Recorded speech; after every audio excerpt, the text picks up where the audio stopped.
The Young and the Restless spoilers, Tuesday, November 26. The disappearance of Claire Newman and Maria Copeland had plunged Genoa City into a frenzy. Victor Newman, a man who thrived on control, was not one to let chaos reign unchecked. Suspicion immediately fell on Jordan Wilson, a woman known for her cunning and ruthless schemes. However, a check with the prison authorities revealed that Jordan was still incarcerated, or so they claimed. Victor, ever the skeptic, demanded a face-to-face meeting with Jordan to confirm her presence. Yet his request was denied, raising his suspicions even further. The prison warden assured him that Jordan had not escaped and that her every move was under constant surveillance. But Victor's instincts told him otherwise. "It's not her," Victor said to Michael Baldwin after their call with the prison. "I know it's not her. She's out there, and she's playing us." Michael frowned. "You're saying the woman in prison isn't Jordan?" Victor's jaw tightened. "That's exactly what I'm saying. She's used a decoy, a woman who looks just enough like her to fool the guards. We're dealing with someone who's always 3 steps ahead." Ian Ward's manipulation of Claire. Meanwhile, the true Jordan was working in tandem with her equally dangerous ally, Ian Ward. While Jordan orchestrated her schemes from the shadows, Ian had already made contact with Claire Newman. Disguised as a harmless elderly man in need of companionship, Ian approached Claire with an air of vulnerability that disarmed her completely. "Thank you, young lady," Ian said, his voice trembling as he feigned gratitude for her kindness. "It's rare to meet someone as compassionate as you." Claire, oblivious to the danger she was in, smiled warmly. "You seemed like you needed a friend. It's no trouble at all." To Ian, Claire's naivety was a tool to be exploited.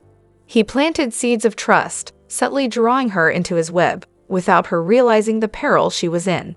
His goal was clear: to isolate her from her family and gain control, using her as leverage in his ongoing vendetta against the Newmans. Victor's dilemma and strategic moves. Victor, aware of Ian's cunning, knew that every second mattered. He dispatched his most trusted allies, including Michael and Chance Chancellor, to follow leads and uncover Jordan and Ian's endgame.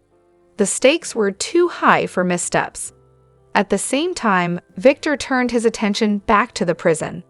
If the woman behind bars wasn't Jordan, then who was she? Using his influence, Victor arranged for a covert investigation to identify the imposter. Every detail, fingerprints, background checks, and surveillance footage, would be scrutinized. "This is more than just an abduction," Victor told Nikki during a private conversation. "It's a calculated attack on our family. They're trying to break us from the inside." Jack's stance at Djibouti. While the Newman family grappled with their crisis, Jack Abbott was dealing with a different kind of turmoil at Djibouti. His decision to keep Diane Jenkins at the company had sparked outrage, particularly from his sister Ashley Abbott. Ashley, who had always been skeptical of Diane's intentions, confronted Jack in his office. "You're letting her manipulate you," Ashley argued, her voice tinged with frustration. "She doesn't belong here, Jack. She's going to ruin everything." But Jack was unwavering. "Diane is my wife, Ashley, and she's proven herself to me. Whatever issues you have with her are your own. Djibouti is my responsibility, not yours." Ashley's eyes narrowed. "I'm your sister. I have every right to be concerned when I see you making a mistake." "Concern is one thing," Jack replied calmly, "but interfering is another. If you're unhappy here, maybe it's time for you to go back to Paris. Let me handle Djibouti." The words stung, but Ashley knew Jack meant them. For Jack, this wasn't just about business. It was about loyalty and trust. Diane had worked hard to earn his forgiveness and his love, and he wasn't about to let anyone, not even Ashley, undermine that. The divide between siblings. Jack's decision to side with Diane created a deeper rift between him and Ashley. She viewed his actions as a betrayal, a prioritization of his personal feelings over the family legacy. But Jack saw things differently.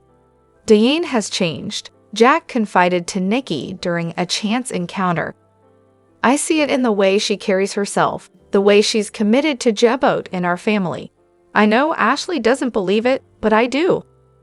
Nikki, though cautious, offered a measured response. Just be sure, Jack. Diane has a way of making people believe what she wants them to. Jack smiled faintly. I am sure, and I won't let anyone take that away from us. Genoa City on edge. As the days passed, the tension in Genoa City grew. The search for Claire and Mariah intensified, with every lead bringing both hope and frustration. All products and services featured are independently chosen by editors. However, Soaps.com may receive a commission on orders placed through its retail links, and the retailer may receive certain auditable data for accounting purposes. At the club, Adam spots Billy and Sally kissing. Victor turns to look and muses, "That's interesting." Adam asks what is interesting, the fact that they obviously came from one of their suites, or the fact that they're holding hands. Victor asks if he thinks it's what it appears to be. Adam's sure of it and curses Billy out. He's sure he's using Sally to get back at him and calls him a total loser. Victor tells his son to listen to him. Billy Boy Abbott and Sally Spectra, that's a match made in hell. He urges his son not to let them see him get angry. They'll know they've won. Adam calls the waiter over to send Billy and Sally a bottle of champagne from him. Victor nods. Now that's well played. Esther closes the coffee shop and tells Sharon she can do the sugar. Sharon says it calms her. Esther muses, "You wouldn't want to get all worked up." She stammers on for a few minutes and then apologizes. Sharon asks if she's okay. She's alone in a room with a cold-blooded murderer. Esther says, "You're not cold-blooded." Sharon lets her know how sorry she is for what happened. Esther feels the only reason she could be guilty of this is because she's very, very sick. Sharon says a lot of people would condemn her for what she did, and they'd be right. Esther argues she hasn't been herself for a while now. She recalls that Sharon yelled at her once, but she thinks she was actually yelling at her troubles. She hopes she can get the help that she needs. Sharon tells Esther she can go home. "You've done enough already." Esther leaves and Sharon locks the door and turns out the lights. Sitting, she muses, "If Esther noticed who I was, who I am." Cameron appears and says, "She must think you are one sick puppy. To be honest, you better hope the judge and jury hope the exact same thing. It's better to be making potholders in Fairview than to serve a life sentence in the state pen." Cameron goes on about the slop they serve in prison and says her skin will turn gray. She tells him to stop. Cameron continues that the sad part is her family will never really trust her again. Sharon says they love her. Cameron needs her to face reality. She's the crazy pariah who murdered a mom. Eventually they'll stop visiting and she'll die alone and forgotten. Sharon says this is not real. He is not real. They are done. Cameron asks why she keeps calling him back. "You dragged me here. Why?" Sharon says he's there so she can end this. "I don't need you anymore. Goodbye, Cameron." At the hospital, Nick chides Phyllis for kicking Chance out. She'd much rather talk to him. He says she looks good, alive and talking. She thanks him for saving her life. Nick reaches out and takes her hand. Nick tells Phyllis that Chance helped. He's glad they got to her in time. She asked how he came to be there. He says they heard the crash at the wedding and assures her it didn't mess up the nuptials. Phyllis states that she's alive because he walked through fire for her. Nick grins, not quite. He tells her it was scary seeing the flames and her trapped inside. "It took both of us to get you out of that car. Phyllis owes him her life. I will never, ever forget that." In the club dining room, Adam watches as Billy and Sally chat. Billy tells Sally that he hopes what happened upstairs doesn't change the friendship they're building. Sally feels closer to him now. The waiter comes with the champagne from Mr. Newman, and Billy and Sally declare they won't be drinking it. Billy tips the waiter after telling him to make sure to charge them for it. Sally wonders if Billy will use the bottle as a weapon. Billy's enjoying himself too much and waves at Adam. Watching him try so hard not to let his head explode is worth it. Sally thinks that little bit of revenge they wanted, they got it. At Adam's table, he rants to his father about Billy's dad jokes as he hears Sally laugh. He wants to punch him. Victor warns him not to go over there. Billy's not worth it. He urges him to devote his time to Chelsea and Connor. Adam doesn't think that's in the cards. Victor says Sally was nothing more than a diversion. She's a user. Adam will find the right woman and fall in love again. Adam doesn't think he has a heart left. Victor insists it's not the end. He'll find someone. Adam stands up. Good night, Pop. Billy and Sally watch him walk out, and Billy says they got under his skin. In the hospital, Nick grills Phyllis about whether he saw Sharon in the other car. Phyllis says she was texting her and trying to lure her to her house. Nick asks if she's sure Sharon is the one who did it. Phyllis is sure she was texting her to come to her house. Nick says that was just before she confessed everything to Chance. Phyllis says, see, she probably thought she'd killed her, and that pushed her over the edge into confessing to Heather's murder. She couldn't have another death on her conscience, or she thought she had evidence. Nick concedes that it makes sense. He's just wondering if there's another explanation. Phyllis tells him to stop. She's confessed to killing Heather, and she's in a hospital bed. Please do not tell me you are on Sharon's side. Phyllis gawps. You're not really on her side, are you? Just then, Michael appears with a big smile and tells his friend it's good to see her mending so quickly. Phyllis asks Nick to answer her question. He doesn't have an answer and is just glad she's okay. He leaves and Michael tells Phyllis she gave them all a scare. Phyllis asks him to please explain to her how he can defend the woman who tried to kill her. Michael says even the guilty deserve representation in court. Phyllis reminds him he's her best friend, but not anymore. He's defending the woman who framed her son and tried to kill her.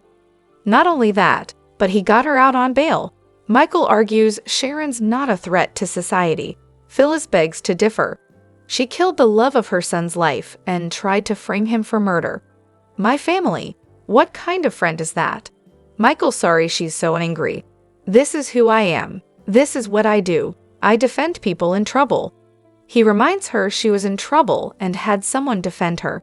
Phyllis killed a man in self-defense. What is Sharon's excuse? Michael says she may be mentally incapacitated. At the club, Victor sidles up to Billy and Sally and says, my goodness, out of heartache comes romantic promise. Billy warns him to watch himself as they both try to get rid of him. Victor suggests she hire him at Marchetti Z, but cautions her not to give him too much power. Billy tells Victor this isn't over. Victor urges him to enjoy the champagne. He doesn't have too much to celebrate these days. After he walks off, Sally tells Billy she's sorry about that. Billy shrugs. Let the old man have his fun. If he thinks he has the upper hand, he won't see him coming. Then he will have something to celebrate. At Crimson Lights, Cameron tells Sharon she needs him more than ever. Sharon rebuts that he twists everything and now Heather is dead. Cameron says choices were made and the wrong person died. She made those choices. Sharon says she's stronger and doesn't need him anymore. It's time for him to go. For good? Forever. She squeezes her eyes shut and opens them. He's gone. A knock comes at the door. It's Adam. Sharon lets him in and points out they're closed. She says she was working late. He notes she was standing alone in the dark. He's concerned. She's out on bail for murder and must be a wreck. She's surprised he's not keeping his distance. Adam says they've been through way too much together and he's in no position to judge. Sharon points out he was a child when he killed someone. Adam says that when he remembered as an adult, he was a mess. Only one person reached out to him. What can I do to help you? Nick joins Faith and Mariah at Society. They wonder why he's late. He says he was with Phyllis at the hospital. She's awake and going after Sharon even harder. This time it's not just Heather. Phyllis is convinced that Sharon wanted her dead. Maria thinks it's crazy that Sharon tried to run Phyllis off the road. Her blackout may not have had anything to do with the car wreck. Nick says she saw the flames and saw him in Chance, but didn't reveal herself. Faith recalls how wound up her mother was about Phyllis. She said she was going to make her back off once and for all. Maria insists it's not Sharon. Nick tells them that Phyllis got a bunch of texts from Sharon asking her to meet her at the house to make a confession. Faith asks when it happened. Nick says around 6:00 p.m. Faith says she didn't have her phone at the time. They were at the coffee house and she'd left her phone at home. Nick states it couldn't have been her that texted Phyllis. In the hospital, Phyllis tells Michael that he can't defend Sharon. She needs to go to jail for a long time. Michael says she was having issues with her medication. Phyllis can't hear that anymore. She's been attacking her family members for months. This all goes back to Cassie's death. She's never really forgiven Daniel for it. All of this is decades of bitterness and resentment. She heaved something in anger at Heather and killed her. It's premeditated retaliation, not a psychotic break. Michael refuses to have this argument. Phyllis begs him not to take this case. Michael's heart breaks for her, but he will defend his client to the best of his ability. Phyllis doesn't think their friendship can survive this. Michael loves her and nothing will change that, but he won't back down or be intimidated into quitting. I'm sorry. In the club, Sally asks Billy what else they should toast to. He replies, to bringing down Victor Newman so hard he never gets up. At Society, Nick asks Faith if it's possible that Sharon snuck off to text Phyllis. Faith says there was no phone and she seemed genuinely worried about where she left it. Maria feels Phyllis may be lying, or Faith has the timeline wrong. If not, Sharon is lying and had her phone and really did lure Phyllis to the ranch house. At Crimson Lights, Sharon tells Adam it's kind of him to want to help her, but she can't let him do that. Adam reminds her there's no dark road she's taken that he hasn't been down himself. Sharon points out they haven't always brought out the best in each other. Adam says the flip side is that they've also saved each other more than once. Sharon thinks it best he doesn't get involved. This is something I need to face on my own. Adam nods. Och then, good luck. But I'm here if you change your mind. Once alone, Sharon gets a text from Nick. He knows it's late, but wants to talk tomorrow. In the hospital, Phyllis tells Michael that Sharon deserves to go to prison. My son and granddaughter deserve justice, but she's walking the streets of Genoa City. What are they going to do when they run into her? While he's patting himself on the back after getting her a cushy stint at Fairview, what about her family? Where's the easy out for her son and Lucy? You're doing that. You're precluding them from the peace that they need to give them justice. Oh my God, you all yourself, my friend. You are so cruel. Michael's sorry she feels that way. Phyllis had known Sharon was guilty and dangerous all these months, but you go ahead and defend her. Michael says she has no proof. Phyllis scoffs, you're a coward.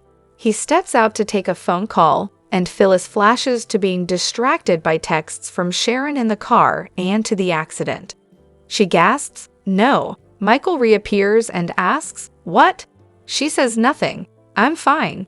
Sharon said a big ol' sayonara that was long overdue on the most recent episode of Young and Restless. At least that's how many fans will feel about it.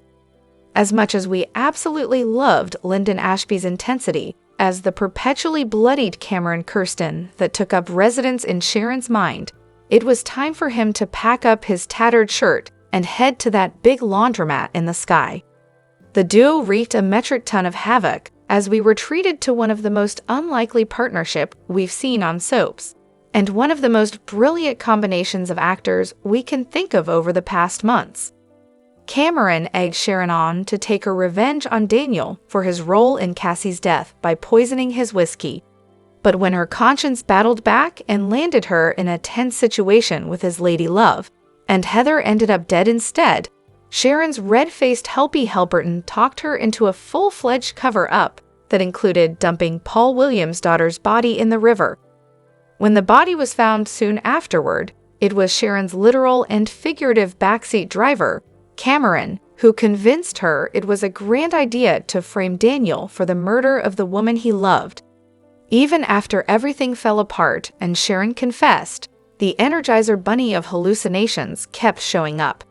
But his recent visit to Sharon at Crimson Lights appeared to be his last. Sharon declared that she was stronger and didn't need Cameron anymore. She was saying goodbye for good, forever. With that, she squeezed her eyes shut tight, and when she reopened them, Kirsten had gone poof.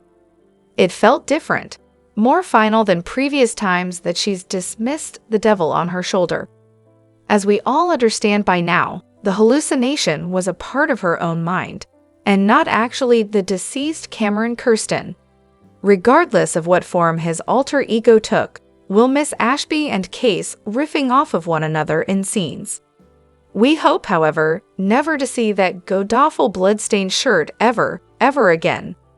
The Young and the Restless spoilers indicate that Phyllis Summers is more determined than ever to see Sharon Newman go down. The two have had an ongoing rivalry for decades now, and it recently exploded with Sharon's involvement in Heather Stevens' demise. Phyllis had a feeling that her longtime nemesis was behind her daughter-in-law's passing, and that she was framing her son. Still, everyone in town, including her own children, thought Phyllis concocted the idea due to her hate for Sharon. Daniel Romalotti and Summer Newman were starting to have a sneaking suspicion that their mom could be on to something, which is when Sharon shocked everyone and came forward. Of course, fans know the truth. With Jordan and Ian Ward's return to Genoa City, Y and our viewers have learned that they were the ones to unalive Heather and cause Phyllis' accident. They also may have been the ones tampering with Sharon's bipolar meds, which caused her to have a mental health crisis in the first place. Phyllis woke up during the Friday, November 22 episode and spoke to family and friends during the Monday, November 25 show. She awakened to good news, including the return of her granddaughter, Lucy Romalotti, as well as learning that Sharon had come forward. Phyllis lashed out at Chance Chancellor, much like Summer had, for investigating Sharon when he was first advised. She felt all this wouldn't have happened if Chance had done some due diligence. She was also upset with Michael Baldwin when she learned he agreed to represent Sharon. With that being said, as Monday's show came to a close, Phyllis had a memory of sorts about her crash. She saw the car plummeting toward her and muttered, "No." From the looks of it, Phyllis may have a memory about her car collision that could exonerate Sharon, but will she come forward to tell the truth? This may or may not matter, as it seems that Nick Newman may have information to clear Sharon where Phyllis' accident is concerned. After having a conversation with Faith Newman, she was able to confirm her mom couldn't find her phone during the time of Phyllis' accident, and when all those spam texts from Sharon took place. While it looks like Phyllis may not come forward about her memory to make Sharon pay, it may be because she wants to get down to the matter of things on her own.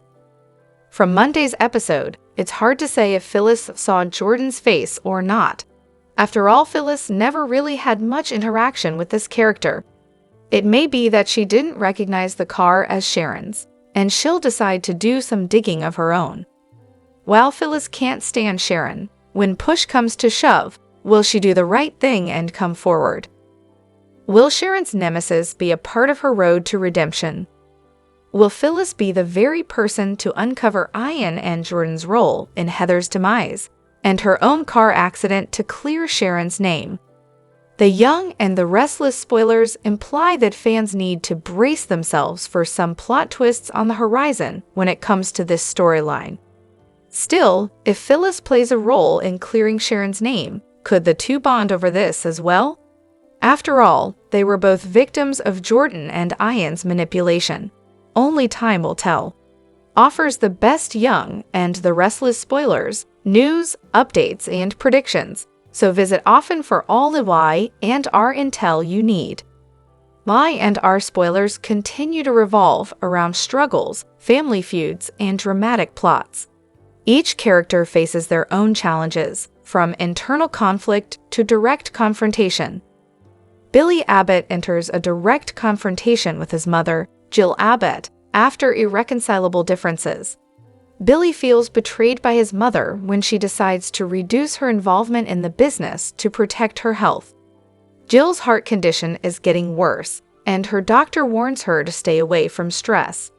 But for Billy, this action is nothing more than an abdication of responsibility. Billy's harsh words, spoken in anger, leave Jill heartbroken. Will Billy realize that he is pushing his mother to the brink of physical and emotional danger, or will he regret it when it is too late? Jack, a father, is trying to make amends for past mistakes, determined to mend his relationship with his son, Kyle Abbott. However, an invisible wall has been built up between them due to conflicts and misunderstandings over time. Jack realizes that if he doesn't act now, he may lose the chance to rebuild his family. However, another obstacle has appeared: Victor Newman. Victor warns Claire Grace, who is in a close relationship with Kyle, that getting too involved with Kyle could lead to trouble. Claire, not one to be intimidated, decides to confront Victor, challenging his authority and questioning the true motives behind his warning. Will Victor's intervention destroy Claire and Kyle's relationship, or will it bring them closer together? Phyllis Summers wakes up from the horrific accident, but her emotions are not relief or gratitude. Instead, she is consumed with anger and frustration, especially regarding the situation with Sharon Newman. The disagreement between the two women grows, causing their relationship to spiral into hostility. Michael Baldwin's decision to take on Sharon's case leaves Phyllis unable to forgive. She breaks off her longtime friendship with Michael and asks Nick Newman to make a choice between her and Sharon. This puts Nick in a difficult position, forcing him to face his true feelings. The emotional scars from the accident also do not allow Phyllis to forget the past. A painful reminder of the accident constantly haunts her, raising the question of whether she can overcome this pain. Victor not only warns Claire about Kyle, but also continues to provoke Billy Abbott. With his experience and sharpness, Victor always knows how to exploit his opponent's weaknesses to gain an advantage. Billy, who has lost his temper due to the conflict with Jill, is now under even more pressure from Victor's provocation. Nikki Newman, meanwhile, is taking on a new role at Chancellor Enterprises. She is juggling both her work and family responsibilities. Balancing these areas becomes a major challenge for her. Elsewhere, Jack Abbott and Diane Jenkins make a shocking confession. Their story not only changes their personal relationship, but also shakes up the Abbott family. Tracy Abbott, Ashley Abbott, and Alan Luron are all pulled into an emotional spiral as the truth is revealed.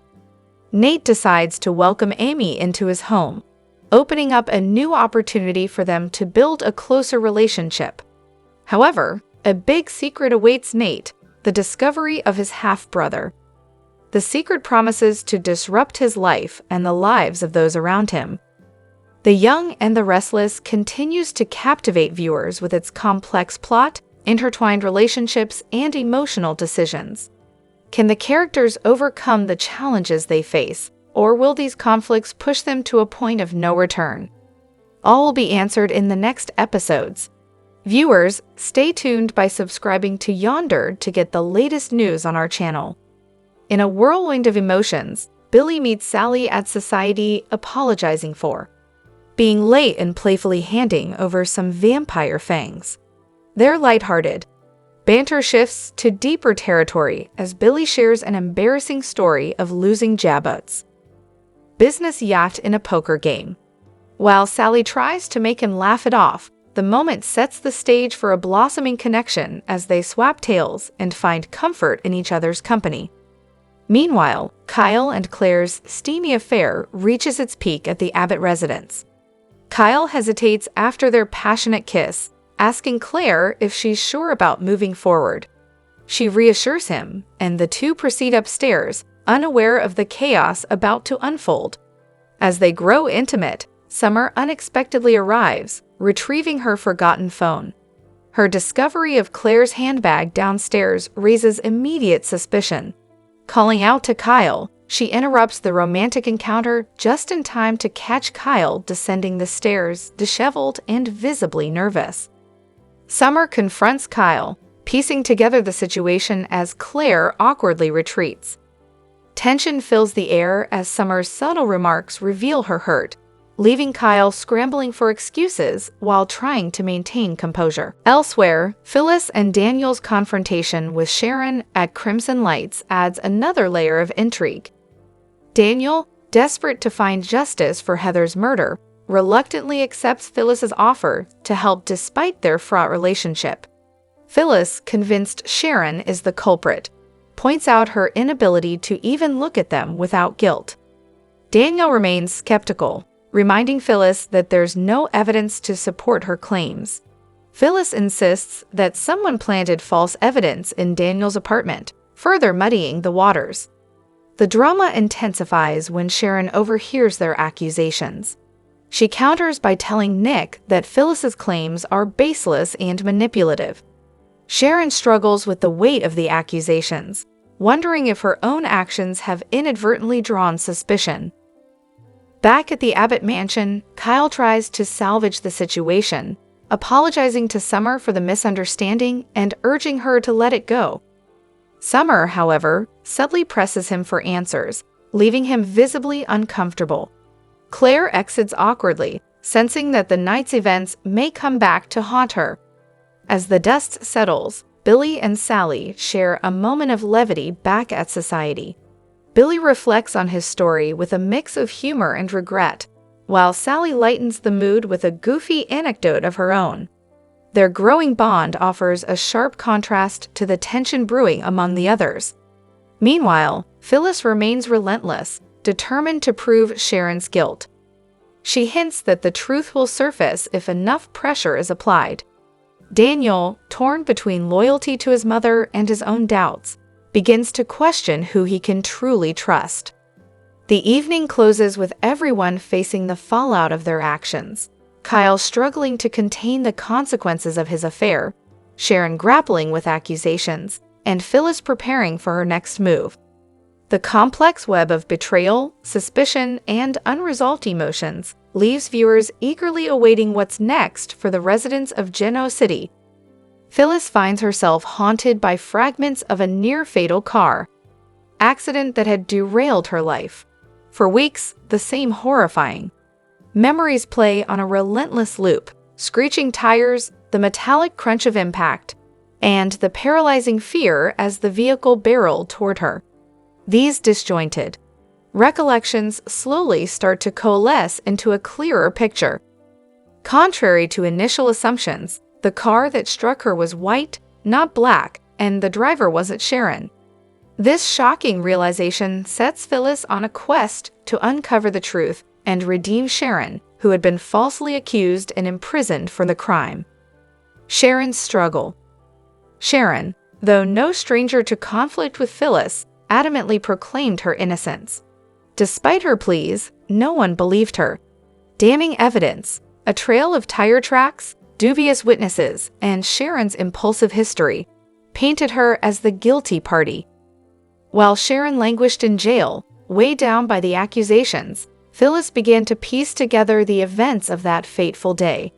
Driven by an unshakable sense of justice, Phyllis couldn't let Sharon suffer for a crime she didn't commit.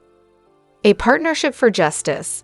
Phyllis turned to Michael Baldwin, a trusted attorney with a knack for solving intricate cases. Together, they combed through Phyllis's fragmented memories, scrutinizing every detail. The sharp turn of the white car, its deliberate aim toward her. It became evident that the crash wasn't an accident, but an attempt on her life. Michael's resolve bolstered Phyllis's determination, and their investigation began to unravel the sinister web behind the incident, revealing hidden puppeteers. The trail led to Ian Ward, a master manipulator with a history of deceit, and his accomplice, Jordan. Their motives were a toxic blend of greed and revenge, and they orchestrated the crash with chilling precision, ensuring Sharon took the fall. Their alibis were airtight, and evidence had been carefully planted to frame Sharon, but they underestimated Phyllis's determination. Phyllis and Michael meticulously gathered evidence, suspicious bank transactions, overlooked surveillance footage, and new witness testimonies. A reluctant mechanic, Greg, emerged as a pivotal witness. Despite his initial fears of retaliation, Greg revealed that he had seen the white car fleeing the scene. His testimony provided the first crack in Ian and Jordan's seemingly perfect plan. A courtroom showdown. The case reached a dramatic climax during Sharon's court hearing. Michael presented the newly unearthed evidence with flair, dismantling Ian and Jordan's conspiracy piece by piece. The courtroom buzzed with tension as Greg described the white car and its erratic driver. The final blow came in the form of a grainy surveillance video capturing Ian exiting the car shortly after the crash. With this standing proof, the judge dismissed the case, exonerating Sharon. Justice and redemption. As Sharon stepped out of the courthouse, free at last, she was overwhelmed with gratitude for Phyllis. Despite their complicated history, Phyllis had proven her innocence and restored her hope. For Phyllis, the journey was more than just a fight for justice. It was a chance to reclaim her own strength and confront her fears. Watching Ian and Jordan led away in handcuffs, Phyllis felt a profound sense of closure. The truth, no matter how deeply buried, had finally come to light. In The Young and the Restless, Genoa City is abuzz with intrigue as Sally Spectra finds herself caught in a web of love, lies, and secrets. Known for her sharp wit and fiery ambition, Sally has always been a force to be reckoned with. However, beneath her confident facade lies a vulnerable woman grappling with an earth-shattering secret. She's pregnant, and the father is not the man she's currently involved with. Sally's whirlwind romance with Billy Abbott, a man with a notorious history of impulsive decisions, has raised eyebrows throughout Genoa City. To those who know her best, Sally's sudden attachment to Billy seems out of character. But for Sally, every calculated move she makes is part of a desperate plan to keep her secret hidden. The child she is carrying is not Billy's, it's Adam Newman's, the product of a tumultuous relationship marked by passion and toxicity. Adam and Sally's history is complicated, filled with moments of fiery connection and deep betrayal. Unable to see a future with Adam, Sally decided to leave their relationship behind, even as she realized she was pregnant. In an effort to escape Adam's shadow and carve out a stable future, she turned to Billy, hoping to convince him that the child is his.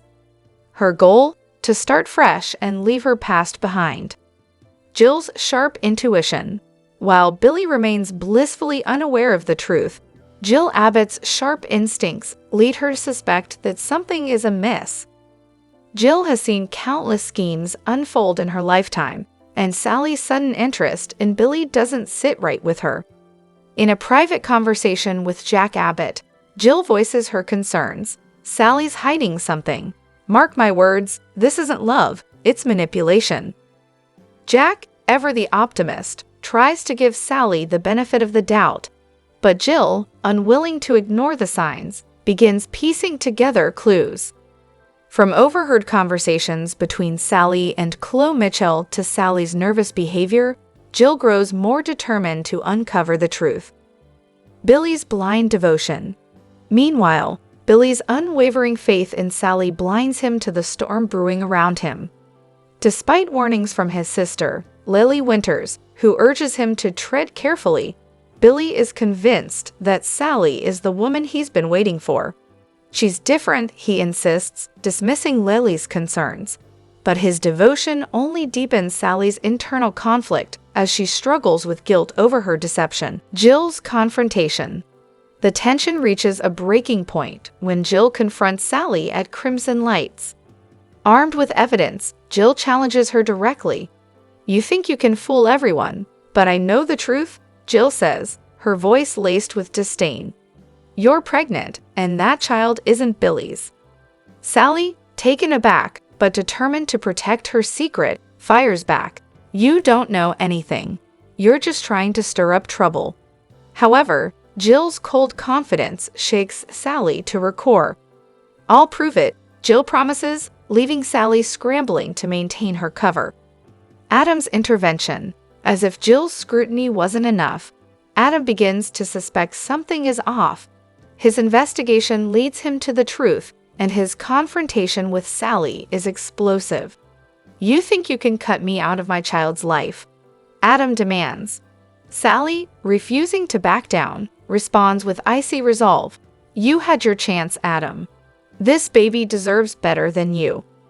A ticking time bomb. The truth is a ticking time bomb, and Sally knows it.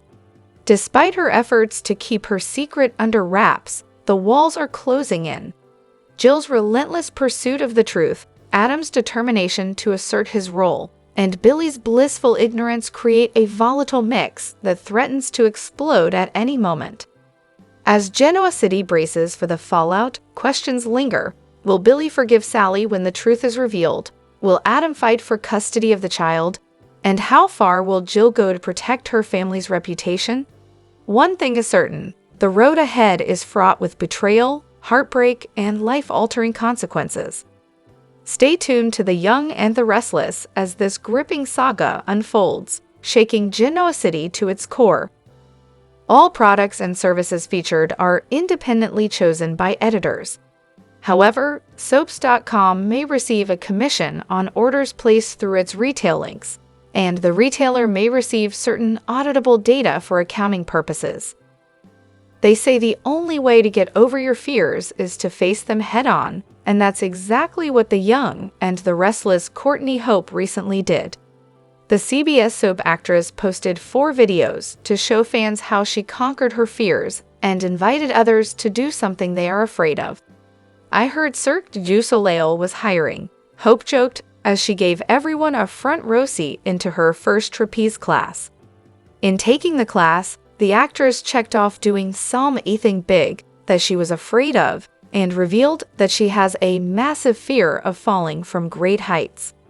Hope then talked about growing up with crippling anxiety and how she missed out on many things during her childhood and teen years out of sheer panic, worry, and doubt. It wasn't until she reached her late teens/early 20s when she knew a change was in order. From then on, she vowed to do as many things, as often as possible, that scared her. "I remember jumping off of a roof into a pool at 23 with my best friend, counting down from 3 to go, and to her surprise, I took off on 2, she shared. And that became her slogan, "Go on 2. Even though she faced a major fear, she was still shaking when she stepped onto the trapeze platform, but it didn't stop her. Hope then invited others to do something they're scared of and to live life to the fullest and grow together in trust, courage, and experience. Many of her daytime peers were impressed and proud of her, and one of her former leading men, the bold and the beautiful's Darren Brooks, cheered, "I've always wanted to do this. Good for you." Face Your Fears, a proven plan to beat anxiety, panic, phobias, and obsessions by David F. Tolan, $3.39 plus. Buy now on Amazon. With that, let's all take a bit of Hope's advice and challenge ourselves to face our fears. And if you faced any in your life, we'd love to hear about them. Share your stories in the comment section.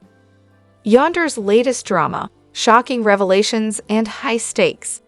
Yonder uncovers startling truths about Jordan and Ian Ward, 2 dangerous and mysterious figures whose crimes have shaken the town. Recent revelations expose their involvement in Heather's death and the car accident that nearly killed Phyllis. Even more disturbingly, they may have secretly tampered with Sharon's bipolar medication, leading to her mental health crisis. Phyllis Newman, recovering from her accident, begins to regain her memories. In a chilling flashback, she recalls the car rushing toward her, her faint no revealing both horror and an untold story. Will Phyllis use her newfound memories to clear Sharon's name or keep quiet to pursue her own justice? Frustration and blame. Phyllis struggles with the painful memories and her frustrations with those around her. She blames Chance Chancellor for failing to thoroughly investigate the accident, which led to Sharon being wrongly accused. Her disappointment deepens when she learns Michael Baldwin has agreed to represent Sharon despite their history of conflict. Nick and Faith, key to the truth? Nick Newman could be the key to solving the case. After a conversation with his daughter Faith, a crucial piece of evidence comes to light. Sharon couldn't find her phone during the time of Phyllis's accident. This suggests that the incriminating spam messages against Sharon may have been planted. Despite her youth, Faith proves vital in protecting her mother, and the information she shares could help Nick clear Sharon's name. This raises a pressing question. What will Nick do with this information? Will he confront those responsible for the conspiracy or keep the truth hidden? Phyllis at a crossroads. Phyllis and Sharon's tense history complicates matters. While Phyllis despises Sharon, her sense of justice and conscience cannot be ignored. Will Phyllis do the right thing and clear Sharon's name, or will hatred keep her silent? Another question lingers. Does Phyllis recognize Jordan's face in her memories of the accident? If not, will she investigate further to uncover the truth, or will she wait for another opportunity to exact revenge? Justice versus conspiracy. The presence of Ian and Jordan in Genoa City ignites a storm of dark conspiracies, dangerous confrontations, and moral dilemmas. The battle isn't just about Sharon's innocence. It's a fight between justice and deceit, hatred and forgiveness. If Phyllis chooses to investigate, she could expose Ian and Jordan's roles in Heather's death and her own accident. But this journey is fraught with challenges, dangerous enemies, buried secrets, and her own fears. The fight ahead, Phyllis must decide whether to team up with Chance, Nick, and others to bring Ian and Jordan to justice or forge her own path. Her decision will not only shape Sharon's fate, but also impact her own life and relationships. As Genoa City's drama intensifies, Daniel and Summer will play pivotal roles in helping their mother uncover the truth, even if it means confronting the entire town. The fight for justice is far from over. What lies ahead promises to be more dramatic and gripping than ever, as the characters face their pasts, expose hidden truths, and make impossible choices. The Young and the Restless shocker, Mariah and Claire face a double kidnapping plot. The drama in Genoa City is reaching a fever pitch as the Young and the Restless spoilers reveal that Ian Ward and Jordan aren't done wreaking havoc. Their sinister plans have already devastated Sharon Newman and her family, but the chaos is only just beginning. Ian and Jordan's deadly games continue. It's now confirmed that Ian and Jordan were behind the tragic death of Heather Stevens, leaving Daniel Romalotti Jr. heartbroken and lost without the love of his life. Jordan's role in forcing Phyllis Summers off the road further clears Sharon of any guilt in the accident. However, Sharon's recent confession has sent shockwaves through her family, especially her daughters, Mariah Copeland and Faith Newman. While Sharon grapples with the fallout, Ian has set his sights on tormenting Mariah. Fans will recall their dark history, including Maria's traumatic upbringing in Ian's cult, and the horrifying moment she was drugged into marrying him. Ian's vendetta against Mariah is far from over, and he's teaming up with Jordan to unleash even more chaos. Maria and Claire, targets of a sinister plot. Jordan's wrath isn't limited to Sharon and Mariah. Her niece Claire Newman, Haley Aaron, is also in danger. Claire's betrayal of Jordan has placed her squarely in the villain's crosshairs, setting the stage for a dramatic showdown. Head writer and executive producer Josh Griffith recently teased trouble for the entire Newman family, but hinted that Maria and Claire are at the center of Ian and Jordan's twisted plans. They all need to watch their back, Griffith revealed, adding that Maria's deep ties to the Newman legacy make her a prime target for Ian's vendetta. A chilling double kidnapping. Speculation is swirling about an edge-of-your-seat storyline involving the kidnapping of both Mariah and Claire. The two women will soon find themselves at the mercy of Ian and Jordan, a villainous duo with no shortage of devious tricks up their sleeves. This storyline promises to deliver heart-pounding tension, putting the Newman family in turmoil and leaving viewers wondering if Mariah and Claire will escape unscathed. Behind the scenes, real-life friends face on-screen danger. In a lighter twist, Cameron Grimes and Haley Aaron are close friends in real life, making this intense storyline an exciting collaboration for the two actresses. Their on-screen chemistry and personal connection are sure to bring depth and authenticity to this gripping drama. More shocking twists ahead. With Ian and Jordan pulling the strings, the stakes have never been higher for the Newman family. Will Mariah and Claire survive their ordeal, or will the villains succeed in tearing the Newmans apart? Longtime fans of The Young and the Restless are reeling after Cameron Grimes, beloved for her role as Mariah Copeland, announced her unexpected departure from the iconic soap opera. Grimes' exit marks the end of an era, leaving fans heartbroken and eager to know the truth behind her shocking decision. An emotional farewell. Cameron Grimes, who has been a staple on Y&R for over 2 decades, took to social media to share the difficult news.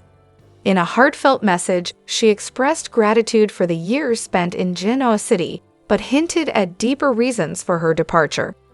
"It's been an incredible journey, but sometimes, you know it's time to turn the page and start a new chapter," she wrote.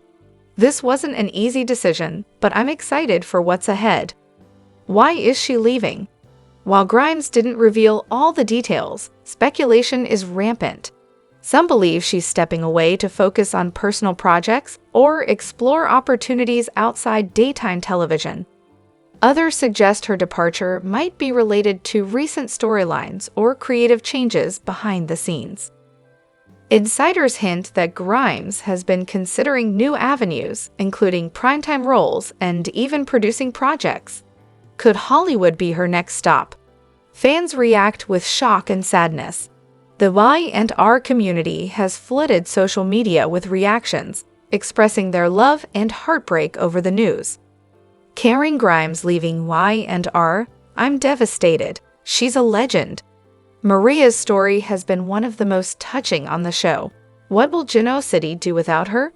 First Rebecca Budig, now Cameron Grimes. Soap fans can't catch a break. Co-stars pay tribute. Grimes' co-stars have also shared emotional tributes, praising her talent and impact. Sharon Case. "Cameron has been like family to me. Her talent is unmatched, and I can't wait to see where life takes her next." Brayton James. "A true professional and an amazing friend. Genoa City won't be the same without her." What's next for Mariah? Grimes' departure leaves fans wondering how the show will handle Mariah's exit.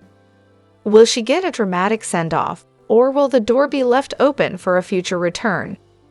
With her character deeply woven into Genoa City's fabric, her absence will be felt in many storylines.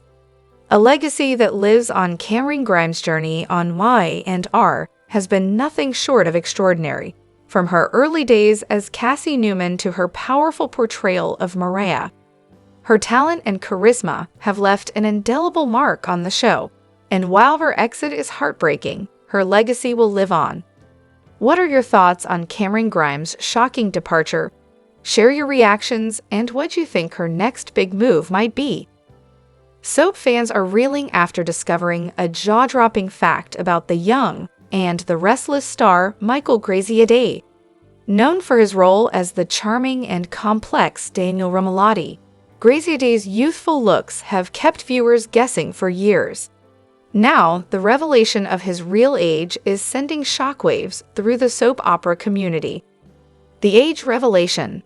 Born on September 22, 1979, Michael Graziadei is 44 years old, a fact that has left fans in disbelief. With his boyish charm and effortless charisma, many assumed the actor was much younger. His recent return to Genoa City only added to the surprise, as Graziadei looks nearly identical to when he first joined The Young and the Restless in 2004. A timeless talent. Graziadei's ability to defy the aging process isn't just about looks. His performances remain as fresh and compelling as ever. Whether he's navigating Daniel's tumultuous family dynamics or rekindling romances, Graziadei continues to captivate audiences with the same energy and passion he brought 2 decades ago.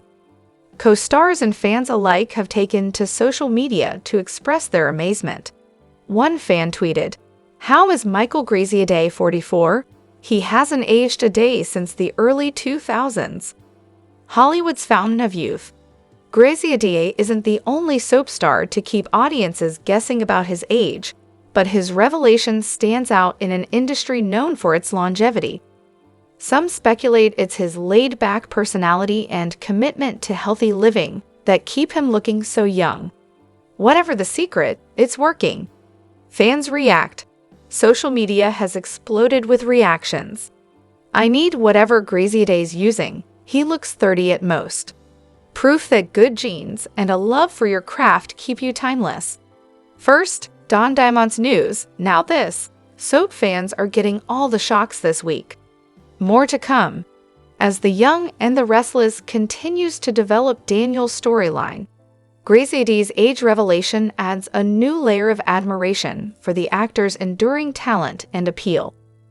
One thing's for sure, Michael Graziadei remains a timeless icon, both on and off screen. Are you as shocked as we are? Share your thoughts about Michael's age-defying secret.